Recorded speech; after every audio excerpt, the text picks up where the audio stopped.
कल्पना कीजिए, वह स्थान जहाँ हर क्षण आनंद की गंगा बहती है, जहाँ देवता नृत्य करते हैं, गंधर्व गाना गाते हैं और माता लक्ष्मी स्वयं प्रभु के चरणों में विराजमान रहती हैं, वही है बैकुंठ। लेकिन एक दिन वहाँ सब बदल गया। संगीत थम गया, वीणा की धुन मौन हो गई और वैकुंठ के सिंहासन पर बैठने वाले ब्रह्मांड के स्वामी अदृश्य हो गए। कहते हैं वे न स्वर्ग में थे, न पृथ्वी पर, बल्कि पाताल लोक में, और वहां भी एक असुर के द्वारपाल बने खड़े थे। क्या आपने कभी सुना है कि देवताओं के रक्षक एक असुर के प्रहरी बन सकते हैं? क्यों भगवान ने अपने धाम, अपनी लक्ष्मी और अपना सिंहासन छोड़ दिया? क्यों उन्होंने अपने ही चरणों में झुकने वाले भक्त के द्वार पर प्रहरी बनना स्वीकार किया? क्या आप जानते हैं कैसे प्रारंभ हुआ यह रक्षाबंधन का पवित्र त्योहार? और शुक्राचार्य कब और क्यों एक आंख से अंधे हुए? जानने के लिए पूरी कहानी को अंत तक जरूर ही देखिए। क्या आपने कभी कल्पना की है कि सृष्टि के पालक स्वयं भगवान विष्णु अपने ही वैकुंठ को छोड़कर एक असुर के द्वार पर प्रहरी बनकर खड़े हों? असंभव लगता है ना? पर यह कोई साधारण कथा नहीं, यह है एक वचन की अटूट मर्यादा, एक छल की अद्भुत लीला और उस भक्त की अमर कहानी जिसने स्वयं भगवान को अपने ही बंधन में बांध लिया। कहानी की शुरुआत होती है जब बैकुंठ की आनंदमयी गलियों में अचानक सन्नाटा सा पसर गया। महीनों से वहां न तो वीणा की मधुर धुन गूंजी, न ही प्रभु के चरणों में गंधर्व नृत्य कर रहे थे। माता लक्ष्मी का हृदय व्याकुल था, क्योंकि उन्हें पता था उनके स्वामी कहाँ हैं, लेकिन उन्हें वापस लाने में वो असमर्थ थी। उसी समय वीणा की मीठी झनकार के साथ देवर्षि नारद का प्रवेश होता है। नारायण नारायण, माते आपके मुख पर ये चिंता की लकीरें क्यों? त्रिलोक में सब कुशल तो है, प्रभु कहाँ हैं? माता की आंखों में आंसू हैं। कुशल? जब जिनके होने से ही कुशलता है वही यहाँ नहीं है तो कैसा कुशल? मेरे नारायण पाताल लोक में है। नारद चौंक उठते हैं। पाताल लोक में? और वहां असुरों के सम्राट बलि का शासन है। प्रभु वहां क्या कर रहे हैं? माता की आवाज कांपती है। वो बलि के द्वारपाल बने हुए हैं। नारद अवाक। देवों के रक्षक एक असुर के प्रहरी, यह कैसे संभव हुआ माते? माता ने गहरी सांस ली। यह कहानी है भक्त के अहंकार की, एक गुरु की चालाकी की और मेरे प्रभु के एक अद्भुत छल की। बहुत समय पहले धरती पर एक ऐसा राजा था जिसके दान की गाथा देवलोक तक में छाई रहती थी। असुर सम्राट बलि। वो प्रहलाद का पौत्र था और दादा की तरह ही विष्णु भक्त, लेकिन उसकी भक्ति में एक अदृश्य सूक्ष्म अहंकार पनप चुका था।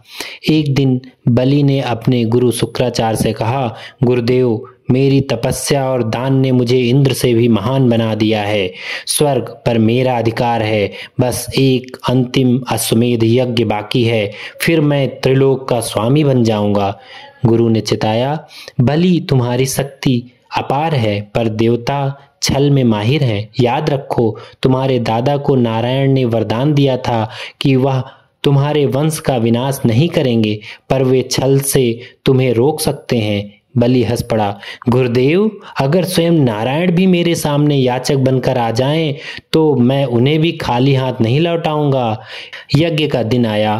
भव्य सभा, अग्नि की लपटें, वेद मंत्रों की गूंज, और तभी दरबार में एक छोटा सा ब्राह्मण कुमार आया। वामन।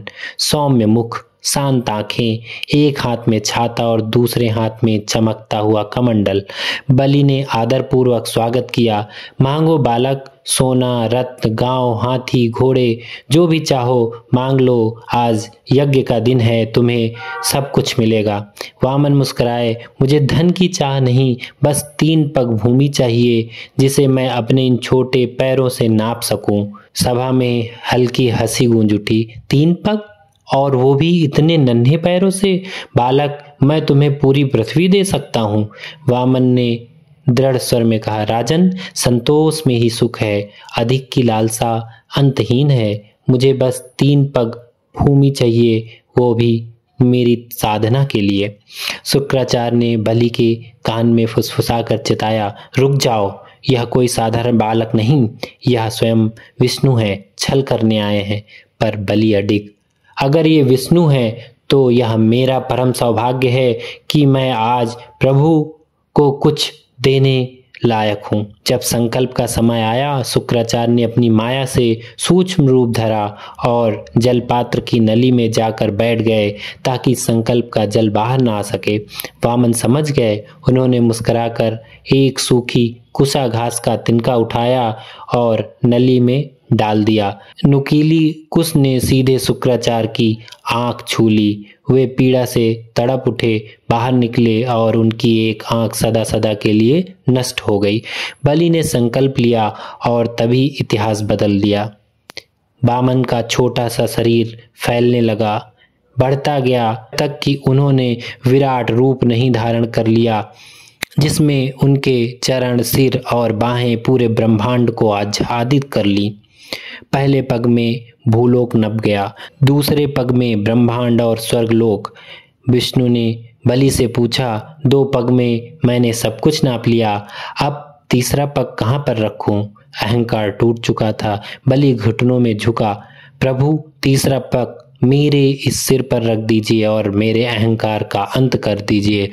प्रभु प्रसन्न हुए, पर बलि ने निवेदन किया, मुझे एक वर दीजिए कि मैं प्रतिदिन आपके दर्शन कर सकूं।